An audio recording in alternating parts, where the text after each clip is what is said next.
The sheets were wrong. That was the first thing I registered before I even opened my eyes. The thread count was too high, the weight too heavy, the scent completely off. My own bedding smelled like the lavender dryer sheets I'd been buying from Costco since university. This smelled like cedar and something darker underneath, the kind of scent that came from money spent without thinking about it.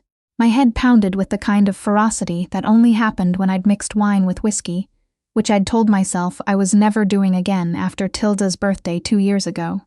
The inside of my mouth tasted like I'd chewed on a copper pipe. I kept my eyes shut. If I didn't open them, I could still pretend I was in my own apartment in Little Portugal, with the radiator that clanged every morning at 6 and the neighbor's terrier, who had opinions about street traffic. But the sheets, I opened my eyes. The ceiling above me was coffered, dark wood panels inlaid in a grid that probably cost more than my annual salary at the gallery. Floor-to-ceiling windows ran the length of the far wall, the Toronto skyline visible through the glass, gray and bright with early morning light off Lake Ontario. The CN Tower stood needle-straight in the distance. At least I was still in the city. I sat up slowly, one hand pressed to my temple, and took stock. I was wearing a white dress shirt that hit mid-thigh. Not mine. The sleeves were rolled up to my elbows. By me, in the night, apparently, and 3 buttons at the top had been left open. My own clothes, a black midi dress I'd bought on sale at the Bay, and the earrings Mum had sent from Halifax for my birthday, were folded on the armchair by the window with the careful precision of someone who didn't leave things lying around. My bag was on the floor beneath the chair. I could see my keys clipped to the outside strap. I wasn't dead. I wasn't robbed. I had my keys and my earrings, and the small ceramic pin in the shape of a fox that I'd owned since I was 12, which was still fastened to my bag strap where it always was. Someone shifted beside me. I turned my head very slowly, the way you do when you already know you won't like what you see. Declan Byrne was asleep.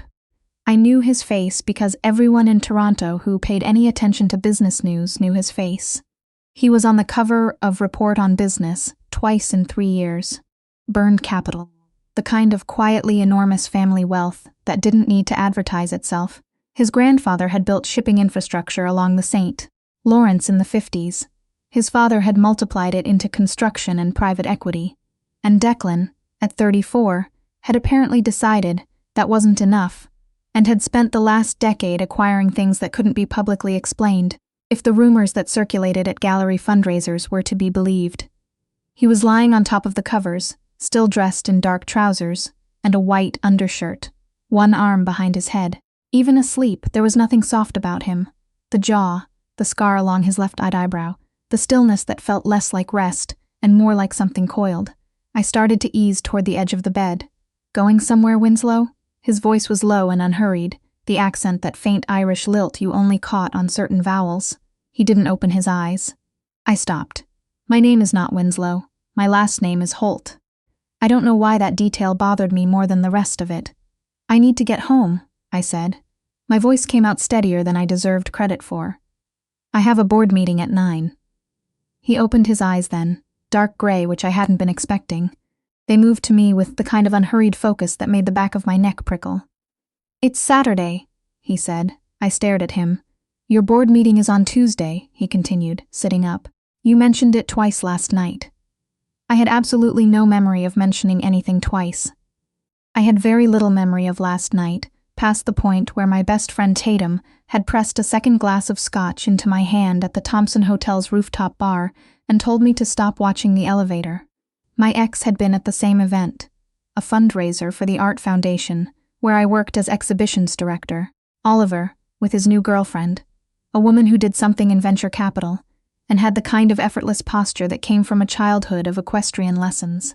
I'd been doing well, genuinely, and then I'd watched him rest his hand on the small of her back exactly the way he used to rest it on mine, and all the doing well had quietly caved in. Why am I here? I asked.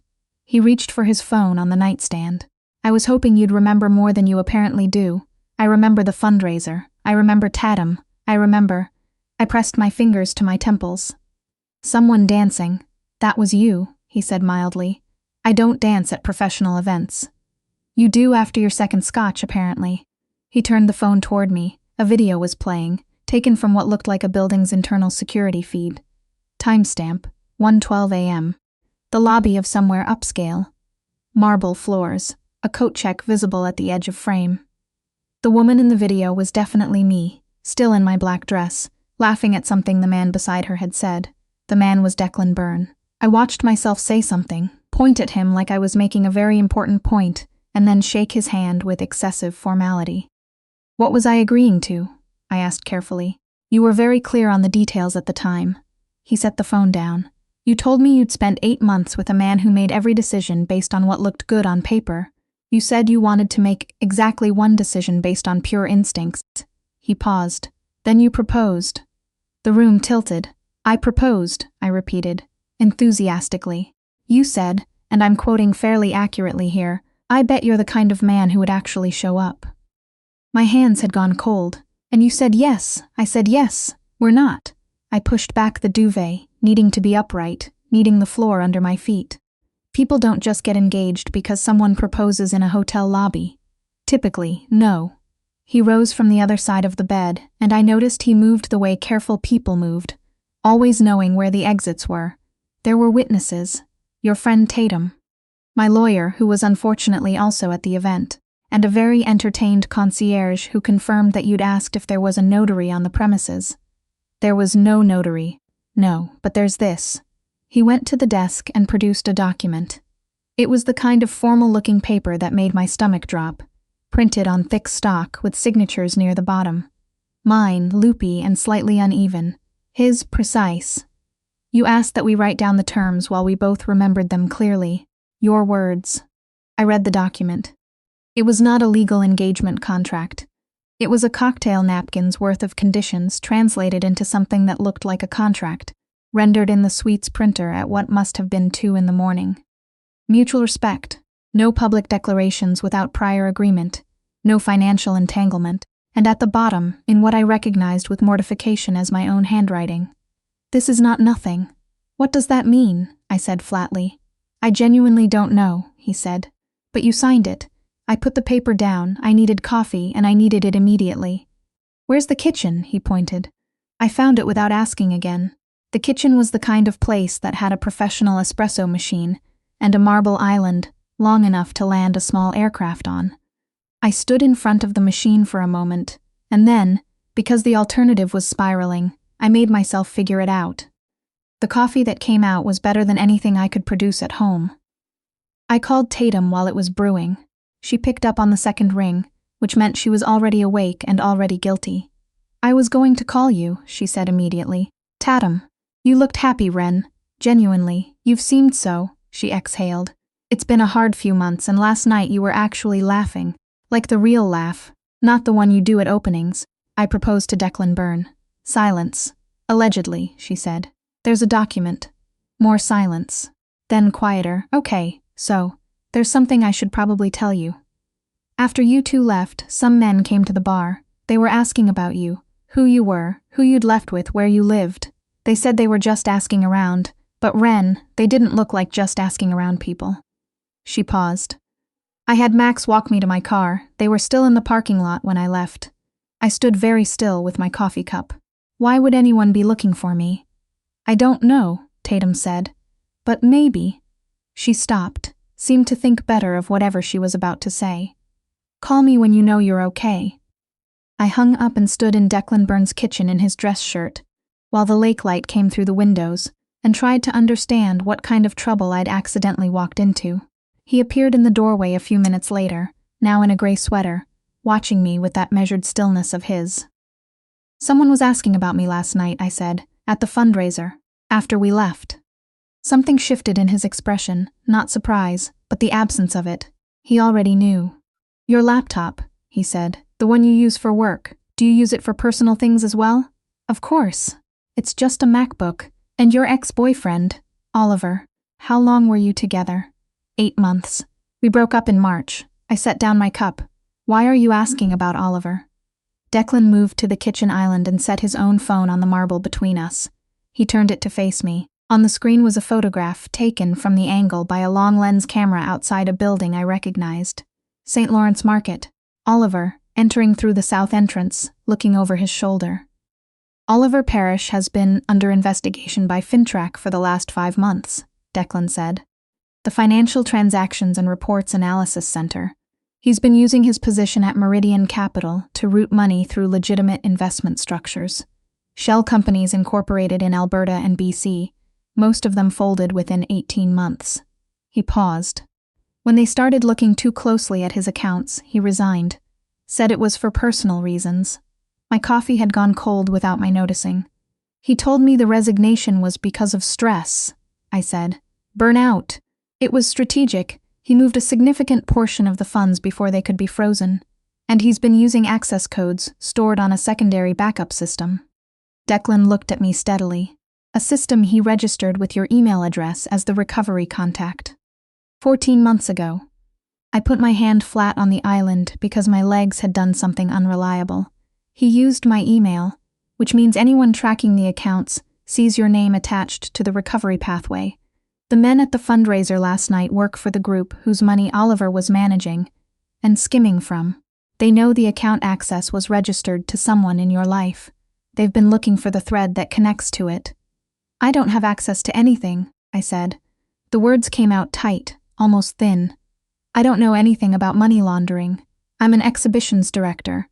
I hang paintings. I know that. Then why? Because they don't. He leaned against the counter, arms crossed, watching me process. They followed Oliver to the fundraiser last night. He left when he saw you, probably got nervous. But you stayed. And you left with me, which meant they'd followed the wrong thread, which meant they thought I was the key, which meant my apartment, my regular coffee shop, my Tuesday night pottery class, all of it was potentially compromised. My cat, I said suddenly. He blinked. It was the first time I'd seen him look even slightly off-footed. My cat, I repeated. Biscuit. If someone goes there looking for, what's your building's super's name? Hardeep. Why? He was already on his phone. A brief conversation I couldn't follow. Then, someone will get her. She'll be here within the hour. He said it the way you said the meeting is rescheduled, straightforward, done. I stared at him. You can't just... Would you prefer she stay there? I closed my mouth. Here is the problem with people like Declan Byrne. They identify the pragmatic answer and execute it before you've finished objecting, and the answer is usually correct, which makes the objection feel petty. Thank you, I said, because Biscuit mattered more than my pride. He nodded once. So what happens now? I asked. I go home and tell them I don't know anything, and they believe me? No. He said it without apology. You go home and become the easiest loose end they've encountered. Oliver's nervous. He made a mistake showing up last night. He'll make another one. When he does, the people looking for him will want leverage. And your name is attached to that account pathway. He met my eyes. Going home right now is the least safe option you have.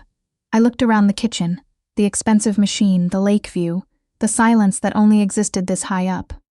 I'm trapped, I said. You're here. What's the difference? He was quiet for a moment. The difference is that nothing can reach you here.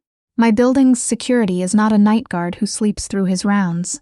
He said it without emphasis, but I heard it anyway. He knew about my building. He'd already looked.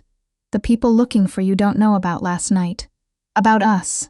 When they find out, and they will, it changes the calculation. You're no longer just the ex-girlfriend with an inconvenient email address. I'm your fiancé, I said, and the word felt absurd in my mouth. You're under my name, he said. In this city, that carries weight.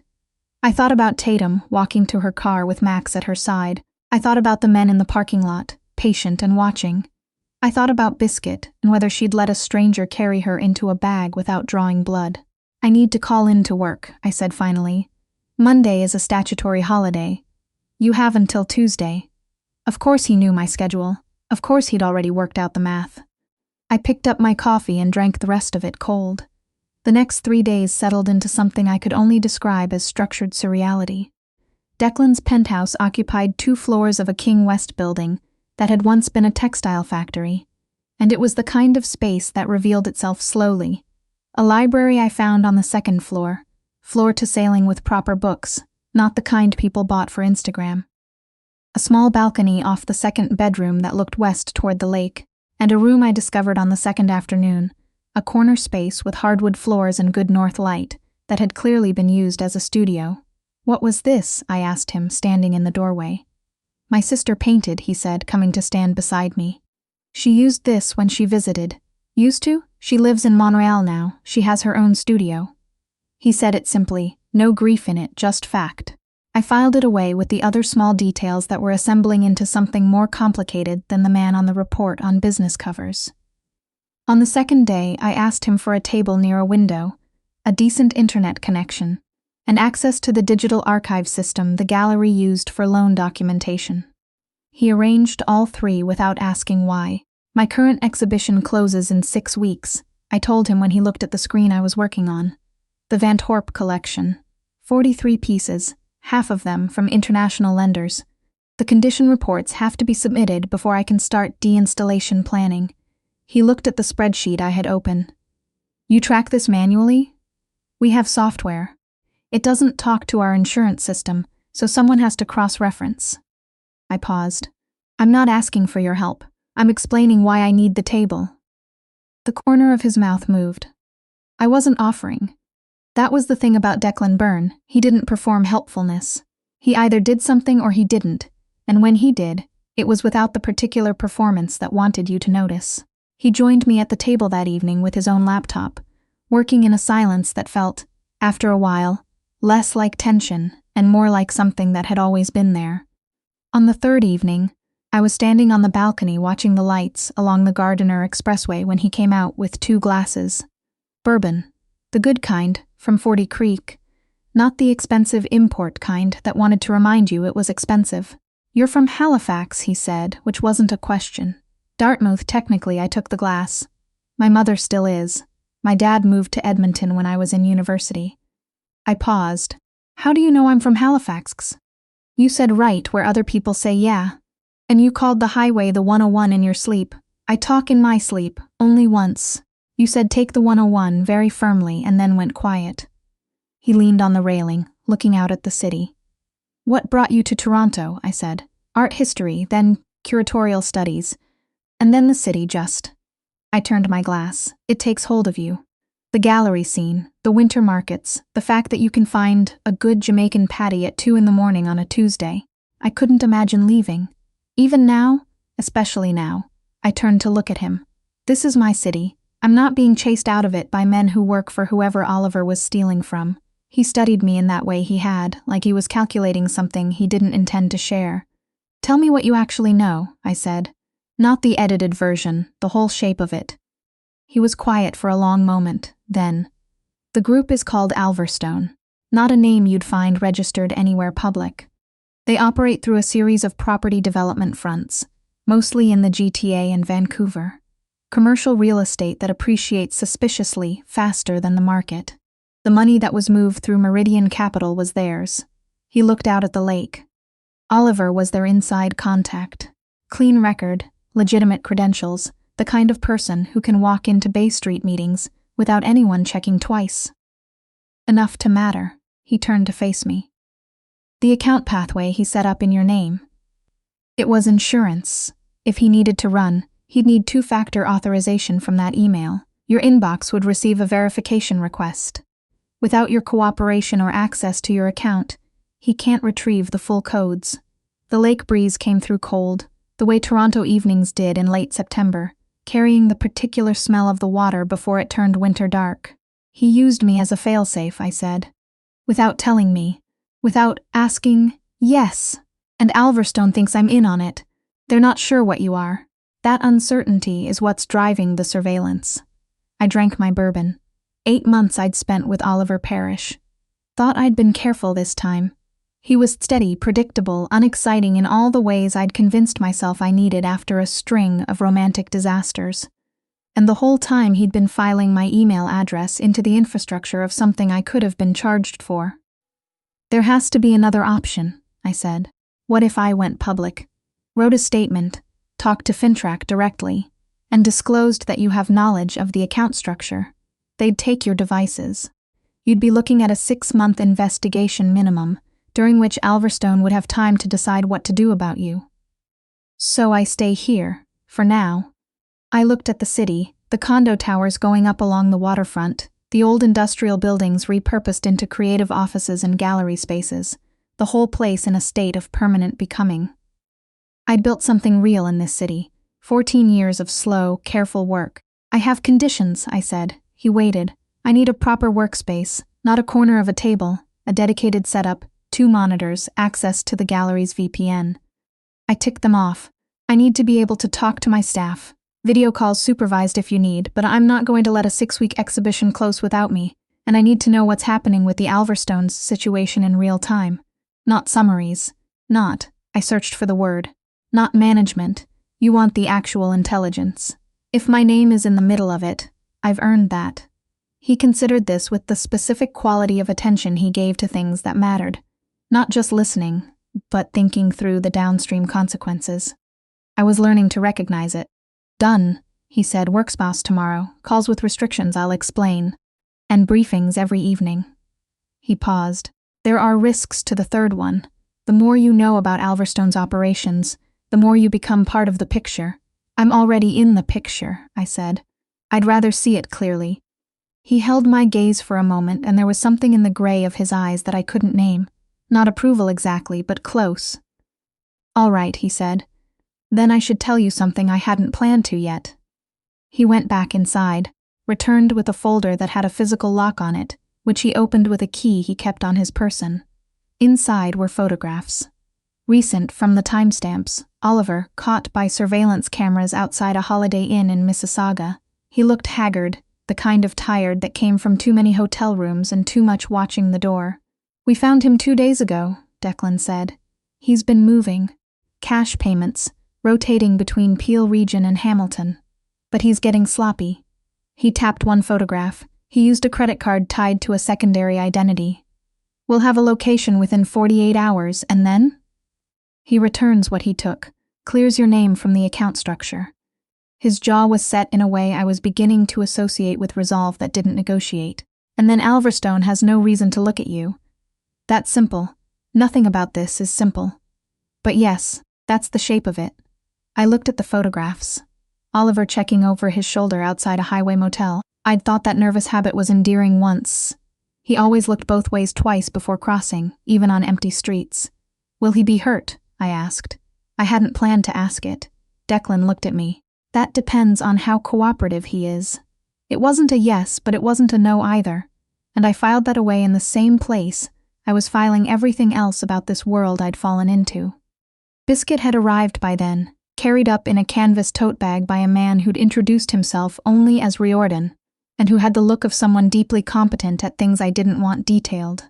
She'd come out of the bag with great dignity, surveyed the penthouse, and selected the best armchair in the library as her territory. She'd also apparently been fed, which was why, when I went to give her the treats I'd asked to be retrieved from my apartment, she was uninterested. She ignored me for 2 hours, I told Declan that evening. Then she sat on my laptop. Efficient, he said. That's the most affectionate thing she does. She sits on whatever you're paying attention to. I looked at her, already asleep on the armchair, her orange tail curled around her paws. I've had her for 6 years. She was a foster situation that didn't resolve. What happened to the foster family? I was the foster family. I smiled despite myself. I kept telling myself I was just temporary. 2 years later, I bought her a heated bed. His expression shifted into something I hadn't seen from him yet. It was barely there, just a softening at the edges, but it changed his face considerably. She can stay, he said, as long as needed. Thank you, I meant it. Something settled between us in the following quiet. Not comfort exactly. Too many complications for that, but something that had space in it. The briefing came 2 days later, at the kitchen table over coffee he made, which turned out to be considerably better than mine. Alverstone has made contact, he said, without preamble, setting a printed document in front of me. They've reached out through an intermediary. They want a meeting. With you. With you. I looked up from the document. They've been doing their research, he continued. They know about the account pathway, and they now know about us. Presumably Roberto. He paused, and something crossed his face that looked like restrained irritation. My associate, who talks more than is professionally useful, mentioned the situation in the wrong company. They want to meet with me to do what? to determine whether you can access the verification codes Oliver set up through your email. They believe you're his accomplice, or they're willing to pretend they believe that because it gives them an angle. I looked at the document. It was formal, almost courteous, a request to meet at a named address in the annex. A law office, neutral ground. If you go, Declan said, you go with me, you say nothing they don't already know. You confirm only that you're aware of the situation and that you're handling it. He met my eyes. It's a power move, not a negotiation. They need to see that you're not a loose thread, that you're a thread connected to something they don't want to pull. You mean they need to see that I'm yours? He didn't flinch from it. Yes. I thought about what he'd said on the balcony. In this city, that carries weight. I'd been in Toronto long enough to know that was true. The Byrne name opened doors and closed others. It was a form of currency I'd spent 14 years deciding I didn't need. All right, I said. Teach me what I need to know before I walk into that room. The next 48 hours were something I hadn't expected. He was methodical, not condescending, not impatient, which I'd braced for and didn't get. He explained the structure of Alverstone's fronts, who held which positions, who was deal-making, and who was purely enforcement. He explained the etiquette, which turned out to have rules as intricate as a formal opening, just with different consequences for getting them wrong. The man who runs the meeting is named Garrett Howe, Declan said on the second evening. He's operational. He decides whether a problem gets resolved quietly or loudly. Your job is to give him nothing that looks like weakness and nothing that looks like aggression. What does that look like in practice? Answer questions with questions when you need time. Agree to nothing specific. And if he names a number, don't react. I finished. I work in arts fundraising. I've been not reacting to numbers since 2016. He looked at me for a moment. You're going to be fine, he said. It came out like he meant it, which was different from reassurance. There was one more thing that happened the evening before the meeting, which I've thought about many times since. I was working late on the condition reports, the second monitor showing a spreadsheet of loan agreements, when he came to tell me that Oliver had been located. Hamilton, as predicted. His people had him. And? I asked. He'll cooperate. He's already cooperating. He sat down across from me. He's also asked to speak for a moment. No, I said. You're sure? He can speak to whatever lawyer he needs. He can cooperate with Alverstone, with Fintrack, with whoever else is in this, but he doesn't get to explain himself to me. I closed the laptop. He put my name on something I didn't agree to. The least he could have done was ask. Declan was quiet. You never asked either, I said, because it was true and it was there, last night. You just made decisions. The cat, my work, the building super. You're right, he said. No qualification, no deflection. Just the acknowledgement, sitting there between us. I hadn't expected that. It threw me. I'm trying, he said, slower now, like the words were being chosen with more care than usual, to do things differently than I normally do them. I'm better at. He stopped. I'm better at solving problems than asking whether I should. I noticed. I'm noticing that I noticed. The corner of his mouth pulled. It wasn't quite a smile, but it was adjacent to one. Point taken, Winslow. It's Holt, I said. I know what it is, he said, and stood. I watched him go back to the kitchen and stood with the small, complicated feeling of not knowing what to make of him at all. The meeting with Alverstone happened on a Tuesday morning, in a glass-fronted office on Bloor Street that looked like any other law firm if you didn't pay attention to the fact that there were no files visible on any desk, and the receptionist didn't have a phone on her console. I wore a charcoal blazer I'd had since my OCAD convocation, which still fit and had good pockets. The Byrne name had already done half the work. They stood when we entered, which Declan told me afterward was not what they did for everyone. Garrett Howe was about 50, compact, with the kind of face that gave nothing away. He shook my hand and held the grip a beat longer than necessary, the way people did when they wanted to know if you'd flinch. I didn't. We sat. They asked questions about the account structure. I told them the truth, that I hadn't known, that the email address had been used without my knowledge, that Oliver had constructed a pathway through an account I'd opened for freelance work years ago and hadn't closely monitored. And the verification codes, Howe said. Oliver Parrish claims he cannot release them without your biometric authorization. Then you should speak to your legal team about what that means for your timeline, I said. Not to me. Declan didn't move beside me, but I felt him notice. We can resolve this in a way that works for everyone, Howe said, which was the language of implied threat dressed up in business vocabulary. That's what I'd prefer as well, I said. Oliver has already agreed to cooperate in full. The account pathway he used will be dissolved. My name will be formally removed from any associated documentation. I glanced at the man beside Howe, who had a notepad open. I assume you're getting that down. Howe looked at me with an expression that recalibrated several things I thought I understood about myself. Mrs. Byrne, he said. Ms. Holt, I said. There was a pause. Miss Holt, Howe said, and something in the room shifted. We'll be in contact through the appropriate channels. Declan stood. I stood. We left. On the elevator down, he looked at me. I assume you're getting that down, he said. Was that wrong? No. He was quiet for a moment. No, that was right. We came out onto Bloor Street, the October air sharp, and carrying the particular Toronto smell of fallen leaves and construction. Down the block, a patisserie had its door open, the smell of something buttered and warm drifting out. Can we get a croissant, I said. He looked at me. I've been living on anxiety and good coffee for 4 days, I said. I would like a croissant. He went and got 2. We sat on a bench on the sidewalk and ate croissants in a city that didn't know what had just happened, and I thought about what Tatum had said, that I'd seemed genuinely happy for the first time in months. I turned that over like a stone in a pocket, feeling its edges. The call came that evening. Oliver's full cooperation had been confirmed. The account pathway was being dismantled.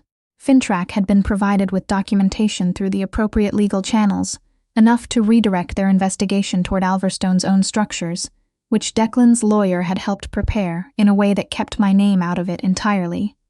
It's done? I asked. The immediate threat is done. He poured 2 glasses of 40 Creek. It had become a thing, apparently, evenings and bourbon, and sat across from me at the kitchen island. Alverstone will move on. The money's been repatriated through Oliver. They have what they want, and Oliver? New identity, new city. A pause. He chose it. I gave him the option. I looked at my glass. You could have given him the other option, I said. You chose to give him the first one. I could have. Because of me? He held my gaze steadily. Partly. I turned the glass between my hands. Through the window, Toronto was doing its evening thing. The lake turning the color of pewter, the lights coming on floor by floor in the towers along the water, the whole city settling into itself. I keep thinking about what you said, I told him. That I could leave when this was over. Go back to my apartment, my regular life. Like this was just, I stopped. An accidental situation, he offered. Yes. I looked at him. The thing is, I'm not sure it feels like that anymore. He was quiet for a moment. The particular quality of his quiet, which I'd learned to read, was the one that meant he was deciding how truthful to be. I was at that fundraiser for a reason, he said. A contact on the Alverstone board had mentioned Meridian Capital. I went to see if Oliver would show. I didn't expect. A pause. You were standing in front of a Lauren Harris loan piece, telling someone why the light in it was wrong, and you were completely right, and I stood there for longer than I planned to. I absorbed this. You were watching me before any of this started. I was noticing you, he said. Which is different, is it? Yes. He stood, moving around the island, and stopped close enough that I could see the gray clearly in his eyes. I've been in rooms with a lot of people who wanted things from me, Ren. You wanted to win an argument about light refraction in a 1922 Canadian landscape painting. I laughed, which surprised me. The real one, not the opening night one. That is a completely different thing, I agreed. He raised a hand to my face, his thumb at the edge of my jaw, and I felt the whole city go quiet around us. I need you to choose this, he said. Not because you're here and it's easier, not because you were drunk and committed to something impulsive, because it's what you actually want. He watched me. What do you want? I thought about what Tatum had said about instinct.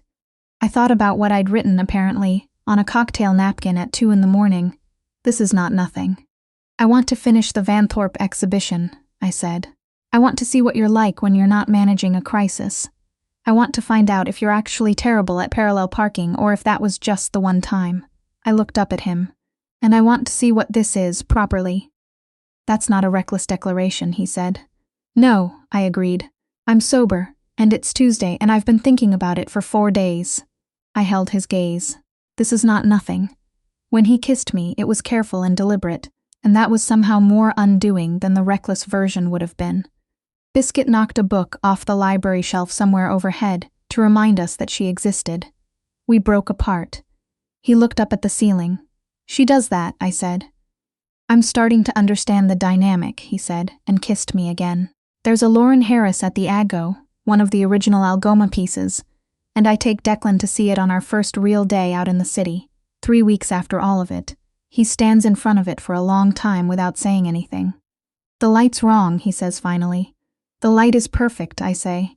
The light is interesting, he allows, which isn't the same thing. No, I agree, but it's what makes it worth standing in front of. He looks at me sideways. I look back. Outside the gallery windows, Toronto is doing its November thing. The first real cold, the lake going dark early, the city going indoors to figure out what it's made of. I already know what I'm made of. It just took a very long night, a very uncomfortable morning, and one extremely inconvenient man to remind me.